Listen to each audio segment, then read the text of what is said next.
নাম তার কমলা। দেখেছি তার খাতার ওপর লেখা। সে চলেছিল ট্রামে তার ভাইকে নিয়ে কলেজের রাস্তায়।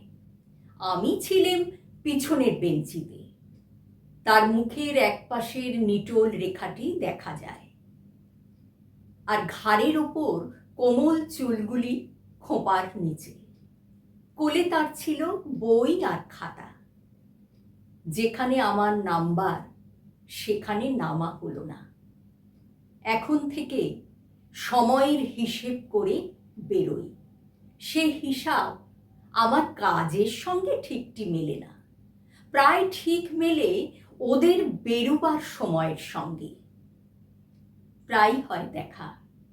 আমি মনে মনে ভাবি, আর কোনো সম্বন্ধ না থাক, ও তো আমার সহযাত্রী নেই। নির্মল বুদ্ধির চেহারা, ঝকঝক করছে যেন। সুকুমার কপাল থেকে চুল ওপরে তোলা, উজ্জ্বল চোখের দৃষ্টি, নিঃসংকোচ। আমি মনে মনে ভাবি, একটা কোনো সংকট দেখা দেয় না কেন, উদ্ধার করে জন্ম সার্থক করি।